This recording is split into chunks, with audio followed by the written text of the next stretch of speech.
সবাইকে আমন্ত্রণ জানাচ্ছি আমাদের প্রতি কার্য দিবসের নিয়মিত আয়োজন ব্যবসাপাতি সারাদিন। আপনাদের সাথে আছি আমি ইশরাত সুমা। অনুষ্ঠানের শুরুতেই জানিয়ে দেব ঢাকার পুঁজিবাজারের সূচক ও লেনদেনের খবর। আজ সপ্তাহের প্রথম কার্যদিবস 2 ঘন্টা লেনদেনে আমরা দেখতে পাচ্ছি প্রধান সূচক ডিএসইএক্স ইন্ডেক্সটি কমেছে 4.81 পয়েন্ট এবং অবস্থান করছে 5,500 পয়েন্টে। এছাড়া অন্য দুটি সূচকের মধ্যে ডিএস30 সূচকটি বেড়েছে 0.72 পয়েন্ট এবং অবস্থান করছে 1,969 পয়েন্টে। এছাড়া সরিয়া ভিত্তিক সূচক ডিএসইএস ইন্ডেক্সটি লেনদেনের 2 ঘন্টায় কমেছে 3.47 পয়েন্ট এবং অবস্থান করছে 1,277 পয়েন্টে। এই মুহূর্তে মোট লেনদেন 146 কোটি টাকা হয়েছে ঢাকার পুঁজিবাজারে। হাত বদল হওয়া প্রতিষ্ঠানগুলোর মধ্যে 2 ঘন্টার লেনদেনে 106টি প্রতিষ্ঠান রয়েছে দর বৃদ্ধি তালিকায় এবং 108টি প্রতিষ্ঠান রয়েছে দর হারানো তালিকায়। শুধুমাত্র শেয়ারগুলোর ক্ষেত্রে আমরা দেখতে পাচ্ছি 129টি প্রতিষ্ঠান রয়েছে দর বৃদ্ধি তালিকায়, 133টি প্রতিষ্ঠান রয়েছে দর হারানো তালিকায়। মিউচুয়াল ফান্ডগুলোর ক্ষেত্রে এখন পর্যন্ত 5টি ফান্ড রয়েছে দর বৃদ্ধি তালিকায় এবং 9টি ফান্ডই রয়েছে দর হারানো তালিকায়। এই ছিল 2 ঘন্টায় ঢাকার পুঁজিবাজারের সূচক ও লেনদেনের খবর। দর্শক, আপনারা চাইলে এই অনুষ্ঠান চলাকালে আপনাদের মতামত ও প্রশ্ন পাঠাতে পারেন এসএমএস এর মাধ্যমে। এসএমএস পাঠাতে মোবাইলের মেসেজ অপশনে গিয়ে টাইপ করুন BIZO স্পেস আপনার নাম স্পেস আপনার মতামত লিখে পাঠিয়ে দিন 16232 এই নম্বরে যে কোনো মোবাইল অপারেটর থেকে। পুঁজিবাজার ও অর্থনীতি নিয়ে আলোচনায় আমাদের সাথে স্টুডিওতে আছেন ঢাকা ব্যাংক সিকিউরিটিজের ব্যবস্থাপনা পরিচালক মোহাম্মদ আলী। আমরা আলোচনা শুরু করছি। আপনাকে স্বাগত জানাচ্ছি আমাদের অনুষ্ঠানে। ধন্যবাদ। আমরা লেনদেন দেখছিলাম, আজ কিন্তু লেনদেনের শুরু থেকে আমরা বেশ একটা উত্থান পতন দেখছি, কিন্তু যদি আমরা লেনদেনের সংখ্যাটা দেখি, টাকার পরিমাণটা, সেটা কিন্তু এখন পর্যন্ত 2 ঘন্টায় 150 কোটিও হয়নি। তা আপনার কি মনে হয় যে বাজারের স্বাভাবিক পরিস্থিতি নিয়ে আপনার কি মনে হয়? বেসিক্যালি বাজারের যে অবস্থাটা পরিলক্ষিত হচ্ছে, আমরা মনে করি যে স্কারসিটি আছে ক্যাশের, যেটা হচ্ছে লিকুইডিটি অ্যাডজাস্টমেন্ট আছে, ব্যাঙ্কগুলা ইন্টারেস্ট রেট আপ করে দিয়েছে, বাজারে ইনস্টিটিউশনগুলো ফার্দার বিনিয়োগ করতেছে না, এখানে একটু ফান্ড সাপোর্টের একটু প্রবলেম আছে। আর একটা বিষয় আছে যে এই কোয়ার্টারটার শেষের দিকে, কোয়ার্টারটা ডিক্লারের আগে বিনিয়োগকারীদের মধ্যে একটা অবজারভেশন থাকে যে কোম্পানিগুলো কী পারফরমেন্স করলো, দেন দে স্টার্ট বাইং। তো আমরা খুব আশাবাদী যে মার্চ কোয়ার্টার যখন শেষ হবে, এপ্রিলের দিকে একটা পজিটিভ ট্রেন্ড পরিলক্ষিত হবে। এই কথাটা কিন্তু আসলে নির্বাচনের আগেও কিন্তু আশাবাদী ছিলাম, কিন্তু সেই পরিমাণ কিন্তু বাজারের পারফরম্যান্স আসলে দেখেন, নির্বাচনের আগে যখনই নির্বাচনটা হয়ে গেল তখন কিন্তু বাজারে একটা ভালো প্রভাব কিন্তু হয়েছে। এখন দেখেন, অর্থনৈতিক সাইকেলের সাথে পুঁজিবাজার কিন্তু ওতপ্রোতভাবে জড়িত। এখন তখন কিন্তু প্রায় 500 পয়েন্টের মতো ইন্ডেক্স আপ হয়েছে, 5,300 থেকে 5,800, 500 পয়েন্টের মধ্যে, অ্যারাউন্ড 500 প্লাস মাইনাস। কিন্তু এখন দেখা যাচ্ছে যে অংশটা, যে আমাদের ব্যাংক এবং ফিনান্সিয়াল ইনস্টিটিউশন অন্য যারা আছে তারা কিছু লিকুইডিটি ক্রাইসিস আছে, যেমন বিভিন্ন CLR, SLR, এডি রেশিও, এসব অ্যাডজাস্টমেন্টের কারণে ফার্দার কিন্তু পুঁজিবাজারমুখী হতে পারতেছে না। এটা একটা সময় লাগবে। আবার যখন ডিপোজিট কালেকশন শেষ হবে, আবার কিন্তু ইনস্টিটিউশনগুলো অ্যাক্টিভ রোল প্লে করবে, বাজার কিন্তু আবার একটা চেঞ্জিং মোডে চলে আসবে। তো এখানে আমরা গত কয়েকদিনে দেখেছি যে বাজারে কিন্তু বহুজাতিক প্রতিষ্ঠানগুলাই কিন্তু ধরে রেখেছে বাজারে, অন্য প্রতিষ্ঠানগুলো কিন্তু ভালো পারফরমেন্স করতে পারছে। বিষয়টা হচ্ছে এটা ঠিক আছে, বহুজাতিক প্রতিষ্ঠানের একটা বড় কারণ হচ্ছে বহুজাতিক প্রতিষ্ঠানগুলোর মধ্যে আপনি যদি যান, যেখানে তাদের dividend, cash dividend pay out করে, বিদেশি যারা আছে তারা এখানে ইনভেস্ট করতে একটু স্বচ্ছতা বোধ করে, কারণ ওরা শেয়ার ডাইলিউশনটা কম হয়। সেকেন্ড থিং যেটা আছে যে ওদের যে transparency and accountability which is more higher than our private এবং prevailing company। এইসব কারণে ওদের এখানে ফরেন ইনভেস্টমেন্টটা ফার্স্ট শুরু হয়, এটা সিচুয়েশন হওয়ার পরে অন্যদিকে ড্রাইভ করে। তো আপনার কাছে আমি জানতে চাই যে বাজারের তো এখন একটা পতন পরিস্থিতি চলছে, নেতিবাচক চলছে, তো এই মুহূর্তে আপনি নিয়ন্ত্রক সংস্থার ভূমিকাকে কিভাবে দেখছেন? না, এখন বিষয়টা হচ্ছে দুইটা। পতন কিন্তু আমি বলবো না, শেয়ার বাজার কিন্তু অ্যাডজাস্টমেন্ট হইতে পারে, নিচে নামতে পারে, উঠতে পারে সব সময় না। এটা কিন্তু বিষয়টা হচ্ছে ট্রানজ্যাকশন কমে গেছে, অর্থাৎ এটা একটা ভালো নির্দেশনাও আমাদেরকে নির্দেশ করে যে people are not willing to sell by booking loss. এটাকে বলে হ্যাঁ উঠবে। এখন দেখেন ট্রানজ্যাকশন হচ্ছে না, মানে বায়ারও আসতেছে না, সেলারও কিন্তু ওইভাবে অ্যাগ্রেসিভ সেল করতেছে না। আপনি দেখেন বাজারে 2010 সালে কিন্তু সেলার ছিল, বায়ার ছিল না। এখন কিন্তু every share having a buyer. হ্যাঁ, একটা খারাপ সময়, এটাকে বিয়ার স্ট্যান্ড বলে। এই বিয়ার স্ট্যান্ডার সময় আমাদেরকে যেটা ওয়েট করতে হয় যে আরেকটা পলিসিগত চেঞ্জিং, নীতিগত চেঞ্জিং হলে বাজারটাকে পজিটিভ মুভমেন্ট করে। On the other hand, your question is that related to time, regulator কি করতে পারে? আসলে রেগুলেটর হাতে শর্ট টার্ম মেথোলজি খুব কমে আছে। রেগুলেটর কি করে? পলিসিতে রেগুলেটর কিন্তু ডাইরেক্ট বাজারে রোল প্লে করে না। রোল প্লে করে আমরা যারা broker, institution, merchant banker as well age mutual fund. আমাদের দেশে আসলে হচ্ছে রিটেল ইনভেস্টর বেশি, মিউচুয়াল ফান্ড কিন্তু নেই। মিউচুয়াল ফান্ড সেইভাবে খুব কম, 1% 2%। আবার যেগুলো আছে সেগুলোরও কিন্তু ভালো অবস্থা না। আমরা বাজারে নিয়ন্ত্রক সংস্থা নিয়ে কথা বলছিলাম, যেমনটা আপনি বলছিলেন যে তারা কিছু পলিসিগত চেঞ্জ আনতে পারে, তো সেই পলিসিগত চেঞ্জগুলো আসলে কি কি? শর্ট টার্ম মেথডে এখন বাজারে যেসব বিষয় নিয়ে কথা হচ্ছে বা আমাদের যেটা অবজারভেশন, আমরা যদি লাস্ট 3 মান্থের ডাটা অ্যানালাইসিস করি, আমরা দেখি প্রভূত পরিমাণ শেয়ার স্পন্সাররা সেল করে গেছে, কিছু প্লেসমেন্ট সেলও আছে। তো আমরা যেটা দেখেছি, স্পন্সরদের সেলটা হচ্ছে টু হাই। আর স্পন্সাররা যখন একটা কোম্পানিতে ডাইরেক্ট শেয়ার সেল করতে যায়, তখন দেখা যাচ্ছে যে আমাদের লোকাল ইনভেস্টররা পার্টিকুলারলি ওনারা বিভিন্নভাবে ফিনান্সিয়াল স্টেটমেন্টকে রি-ইঞ্জিনিয়ারিং করে, মোলাফাইড করে, সেই জায়গাটায় রেগুলেটর খুব কুইক কিছু অ্যাকশান নিতে পারে, যে স্পন্সরের সেলটা একটু লং টার্ম করে দিতে পারে, যে 3 মাস শেয়ার সাপ্লাইটাকে অ্যাডজাস্ট করতে পারে, নতুন নতুন আইপিওগুলোকে এখন একটু ডেফার্ট করে দিতে পারে। যে বাজারে যেহেতু এখন লিকুইডিটি ক্রাইসিস আছে, একটা নতুন আইপিও আসা মানে এটার জন্য অ্যাপ্লাই করার প্রসেস করা, প্রভূত পরিমাণ টাকা শেয়ার সেল আসে সেটা।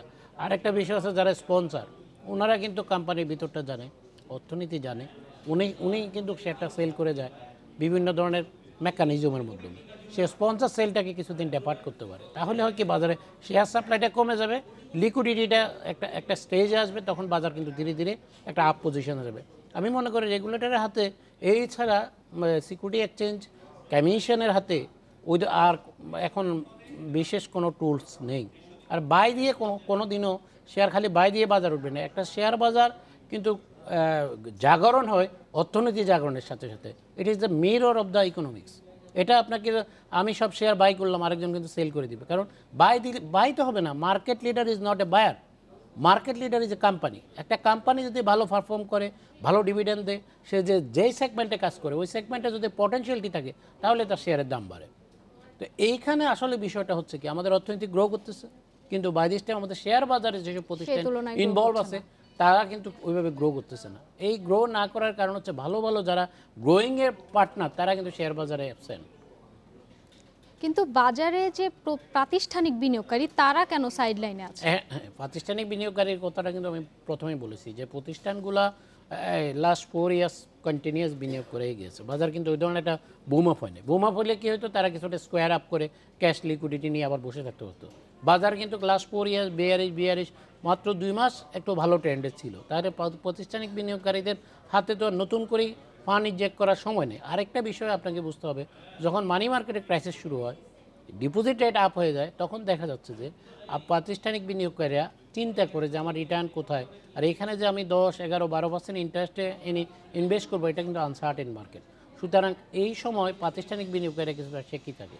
আরেকটা ব্যাপার এখানে আছে যেটা খুবই প্রণিধানযোগ্য ব্যাপার, যে আমাদের এখানে প্রাতিষ্ঠানিক বিনিয়োগকারীদের যে ডেপথ, এটা খুবই কম।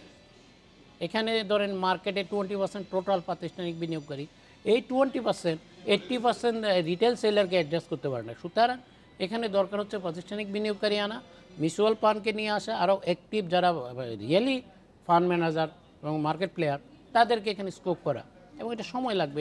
এগুলো কিন্তু শর্ট টার্ম সলিউশন না। শর্ট টার্ম সলিউশন হচ্ছে আপনার সাপ্লাই ডিমান্ডকে অ্যাডজাস্ট করা। আর এখন বাংলাদেশ ব্যাংক দেখবেন সময়ের কারণে তার ইনস্টিটিউশনকে বাঁচানোর জন্য সে কিন্তু সিআরআর রেশিও অ্যাডজাস্ট করবে, এডি রেশিও টাইম বাড়াবে। এগুলো করলে আবার হয়তো মার্কেটে কিছু মানি সাপ্লাই আসবে, ইন্টারেস্ট রেট ডাউন হবে, তখন বাজার এডি রেশিও টাইম কিন্তু অলরেডি বাড়ানো হয়েছে, কিন্তু প্রভাবটা কিন্তু সেভাবে আসলে না। এখন এডি রেশিও বাড়াইলে আবার এট দ্য সেম টাইম সরকার একটা ডিক্লারেশন দিচ্ছে যে লোনের রিস্ট্রাকচারিং লং টাইম, সেখানে আবার কালেকশনটা কমে যাবে। যারা বড়োয়ার আছে তাদের মনে একটা ইচ্ছা থাকবে, আমি কেন ইমিডিয়েটলি পেমেন্ট করবো, 15 বছর রিস্ট পেমেন্ট করবো। এটা কিন্তু এখনও যদিও পলিসিগত হয় না, এটা আন্ডার স্টাডি, কিন্তু আমাদের দেশের লোকের যে সাইকোলজি বা যারা বড়োয়ারদের যে সাইকোলজি, তারা কিন্তু ডেপার্ট করতে চায়। এই বিষয়গুলো অ্যাডজাস্টমেন্টের একটু সময় লাগবে। আর অর্থনীতি যেহেতু একটা নির্দিষ্ট গতিতে আছে, আমাদের ইন্ডেক্সগুলো ভালো আছে, এটা শুধু একটা সময়ের মাত্র, পুঁজিবাজার কিন্তু ঘুরে দাঁড়াবে, এটা আমরা বিশ্বাস করি। আমরা কিন্তু নিয়ন্ত্রক সংস্থা নিয়ে আলোচনা করছিলাম, যে নিয়ন্ত্রক সংস্থা আপনি যেমনটা বলেন যে বাজারের এই সময় আসলে তাদের ভূমিকা মানে কিছু আসলে অনেক কিছুই করা থাকে না, কিন্তু যখন আমরা বাজারে কিন্তু অনেক কারসাজি বলেন বা অনেক অনিয়ম ক্ষেত্রে, সেই ক্ষেত্রে ভূমিকা আসলে সেটা নিয়েও আলোচনা করবো একটি বিরতি। আমাদের সাথে আজ আলোচনায় আছেন ঢাকা ব্যাংক সিকিউরিটিজের ব্যবস্থাপনা পরিচালক মোহাম্মদ আলী। আবারও ফিরছি আলোচনায়। আমরা বিরতিতে যাবে নিয়ন্ত্রক সংস্থা নিয়ে কথা বলছিলাম। তা আমাদের স্টক এক্সচেঞ্জ এবং নিয়ন্ত্রক সংস্থার কিন্তু আইনি ক্ষমতা আছে যে তালিকাভুক্ত কোম্পানিগুলোর উপর একটা নজরদারি রাখার, তা তদারকি বাড়ানোর, সেটি কি যথাযথভাবে হচ্ছে বলে আপনি মনে না, করেন? এখানে বিষয়টা হলো আমি যদি সিকোয়েন্সে আসি, একটা হলো শর্টেজ মার্কেটে, ক্রাইসিস মার্কেটে ইমিডিয়েট কি করা দরকার স্টক এক্সচেঞ্জ বা সিকিউরিটি এক্সচেঞ্জের। My recommendation is there to supply adjustment করা। সেকেন্ড বিষয় আসেন, এটা হচ্ছে শর্ট টার্ম মেথোলজি। এখন মিড টার্ম মেথোলজিতে যদি আপনি আসেন, যে corporate governance as well as balance sheet, financial statement নিয়ে যে কোম্পানিগুলো ট্রু অ্যান্ড ফেয়ার পিকচার দিচ্ছে কিনা, এখানে স্টক এক্সচেঞ্জের ক্ষমতা আছে, সিকিউরিটি এক্সচেঞ্জের ক্ষমতা আছে। এখন তাদেরকে আইনি ক্ষমতা দেওয়া হয়েছে, ক্ষমতা প্রয়োগ করার জন্য সেই লোকবল আছে, সক্ষমতা এবং তাদের টেকনিক্যাল নলেজ সময় উপযোগীভাবে এগুলো চেঞ্জ হয়েছে কিনা। আপনি যদি আমি যদি বলি যে ওনারা যতটুকু অন্ধকার ঢালে তার চেয়ে নীল হয়ে যায় যারা ফ্রড করে, তাহলে তো এটা ধরতে পারবে না। ধরার জন্য আরও সার্ভিলেন্স, মোর স্ট্রং সার্ভিলেন্স থাকতে হবে। ফিনান্সিয়াল স্টেটমেন্ট অ্যানালাইসিস করার, ইন্টারন্যাশনাল রিপোর্টিং স্ট্যান্ডার্ড, অডিটিং স্ট্যান্ডার্ডের সাথে। আমি যেটুকু জানি, ঢাকা স্টক এক্সচেঞ্জে যে লোকবল বা সিকিউরিটি এক্সচেঞ্জে যে লোকবল, এটা প্রথমত নর্মাল কাজ চালানোর জন্য এটা অপ্রতুল। এখন একটা দক্ষতার সহিত ধরেন একজন চার্টার অ্যাকাউন্টেন্ট রিপোর্ট করে, একজন ব্যবসা প্রতিষ্ঠানে তারা দীর্ঘদিন ব্যবসা চালায়, তাদের যেই ফ্রড প্রচারী বা তাদের যেই রি ইঞ্জিনিয়ারিং, সেটাকে ডিটেক্ট করে ইমিডিয়েট আইনের আওতায় আনতে হলে আরও দক্ষ, আরও চতুর লোক লাগবে, আরও নলেজেবল স্ট্রং ক্যাপাসিটেড লোক লাগবে। সেক্ষেত্রে এগুলোকে যথাযথ অ্যাপয়েন্টমেন্ট, নিয়োগ, চেঞ্জিং এগুলো হয়েছে কিনা। আমি যেটুকু দেখেছি ঢাকা স্টক এক্সচেঞ্জে কিছু লোক হয়তো প্রভিশনারি বা নতুন নিয়েছে, তাদেরকে সেভাবে ট্রেন আপ করা এবং তাদের যে সক্ষমতা সেটা আরও বৃদ্ধি করা দরকার আছে। এটা ডিমিউচুয়ালাইজেশনের আগে যেরকম আছে, পরে অতি অল্প কিছু অফিসার রিক্রুট করেছে, আর তাদের পক্ষে নর্মাল কাজেই কাভার করা সম্ভব না। এই ধরনের স্পেশাল ইনভেস্টিগেশনগুলো করা, ডিটেকশন করা, আইনের আওতা আনা, এটা খুবই টাফ। সিকিউরিটি এক্সচেঞ্জ কমিশন একইভাবে আমাদেরকে বলছে যে তারা লোক নিয়োগের জন্য লাস্ট 2 ইয়ার্স এস্টাবলিশমেন্ট মিনিস্ট্রির সাথে ফাইট করতেছে। তাহলে এখানে কি হচ্ছে, কর্পোরেট গভর্নেন্সটা কিন্তু স্ট্রং না। বিনিয়োগকারী যে সুরক্ষার কথা বলা হচ্ছে, সুরক্ষা দিতে হলে তো আপনার লোকজন লাগবে, সেই জায়গাটা এখানে স্ট্রং না। সেই জায়গাটাকে স্ট্রং করতে হবে। অর্থাৎ সুরক্ষা আইন আছে কিন্তু আইনের প্রয়োগ করার জন্য যে লোকবল, দক্ষতা, সেই জায়গাটাকে আবার রিভিজিট করে রিএস্টাবলিশমেন্ট করতে হবে। না হলে এখানে কিছু গ্যাপ থেকে যাবে। এই গ্যাপের সুবিধা নিয়ে যারা এখানে অসাধু উপায় অর্থ রোজগার করতে চান, তারা এখানে সেটা করতে পারবে। সম্প্রতি বাজারে আরেকটি আলোচনার বিষয় হচ্ছে প্লেসমেন্ট শেয়ারের যে বাণিজ্য নিয়ে, সেটা নিয়ে। তা আপনার কি মনে হয় যে আমরা দেখেছি যে বিএসইসি কিন্তু এটা নিয়ে একটা তদন্ত কমিটিও গঠন করেছে, তা আপনার এই বিষয়টা নিয়ে কি মনে হয় যে বাজারের প্রভাব কি, মানে এটার জন্য কি বেশি প্রভাব পড়ছে কিনা? আমাদের যে স্টাডি আছে প্লেসমেন্ট শেয়ারের যে বিষয়টা বাজারে আসছে, প্লেসমেন্ট কিন্তু ইন্টারন্যাশনালি সব জায়গায় আছে এবং প্লেসমেন্ট দিয়ে একটা উদ্যোক্তাকে ফান্ডিং করা হয়। কিন্তু আমাদের এখানে যে নীতি বা যে পলিসি ছিল, সেটা এখন সময় আসছে রিভিজিট করার। কারণ হচ্ছে কি, আমি প্লেসমেন্টে দিয়ে দিলাম 10 কোটি টাকা, 10 কোটি শেয়ার, উদ্যোক্তা 3 কোটি, আইপিওতে দিলাম 1.5 কোটি, তাহলে কি হবে, শেয়ার সাপ্লাইটা কম থাকে, বাজার আপ থাকে। আর যেহেতু আমাদের সাধারণ বিনিয়োগকারীদের অত নলেজ নাই, ওই শেয়ারটা ম্যাচিউর হয়ে বাজারে যখন আসে আস্তে আস্তে দাম পড়তে থাকে।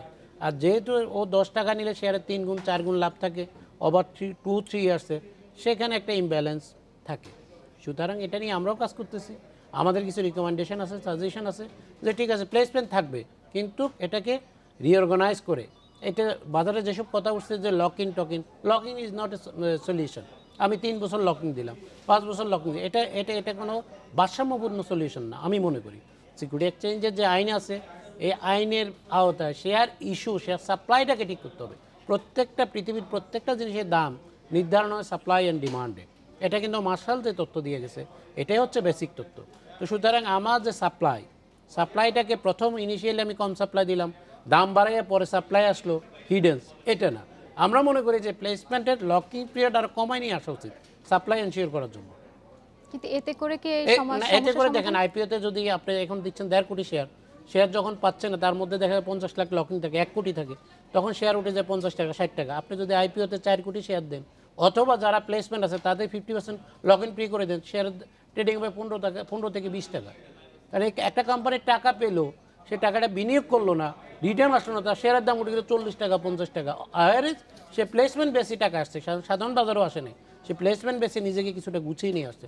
সুতরাং এখানে সাপ্লাইটা যদি এনশিওর করা যায়, সাপ্লাইটা যদি ডিমান্ডের সাথে অ্যাডজাস্ট করা যায়, দেখবেন 2008-7-8-এর দিকে আইপিওতে আসলে 15 থেকে 20 টাকা 25 টাকার বেশি শেয়ার কিন্তু ট্রেডিং হতো না। এইভাবেই ট্রেডিং হবে। এইভাবে ট্রেডিং হলে প্লেসমেন্ট হলে যখন বিক্রি করবে সে 3 বছর লক ইন নিয়ে ডাবল বেচতেই পারে, 3 বছর 4 বছর, সব প্লেসমেন্ট তো আসে না। কিন্তু সাপ্লাইটা, এখানে সাপ্লাইটাকে ঠিক করতে হবে। আমি মনে করি লকিং পিরিয়ড বাড়ানো না, লকিং পিরিয়ড কমায় নিয়ে আসতে হবে। কমায় নিয়ে আসলে কি হবে, উদ্যোক্তারা টাকা পাবে, অসুবিধা নেই, বাজারে আসুক, বিক্রি করুক। এই যে 10 টাকা শেয়ার আর 50 টাকা বেচার সুযোগ থাকবে না, এটাকে অ্যাডজাস্ট করতে হবে। তো আপনার কি মনে হয় যে এই বাজারের এই সময় প্লেসিনের যে সিএ ফার্ম বা অডিট ফার্মগুলো নিয়ে একটা প্রশ্ন করতে চাই, যে অডিট ফার্মগুলোর ভূমিকা কেমন দেখছেন? যে তারা কিন্তু বাজারে গুরুত্বপূর্ণ ভূমিকা পালন করে, কিন্তু আর্থিক প্রতিবেদন কিন্তু তারাই দেয়। না, বিষয়টা হচ্ছে, আমি আবারও বলি বিনয়ের সাথে, এখানে যেমন আপনি একজন সংবাদ মাধ্যমের কর্মী, আপনার যে ধারণা, জনগণের সেই ধারণা, সেটা আমাকে রিফ্লেক্ট করতেছে। বিষয়টা কিন্তু সেটা না। অডিট ফার্ম প্রিপারেশন করে অডিটের ফিনান্সিয়াল স্টেটমেন্ট ম্যানেজমেন্ট। অডিটর কি করে, অডিটররা রিপোর্ট দেয় যে এই ফিনান্সিয়াল স্টেটমেন্টে ঠিক আছে কিনা, সে কিছু টেস্ট স্যাম্বল চেক করে, কিছু কমপ্লায়েন্স টেস্ট করে, সাবস্ট্যান্টিভ টেস্ট করে, সেটা চেক করে দেখে যে আসলে এই বিষয়টা ঠিক আছে কিনা।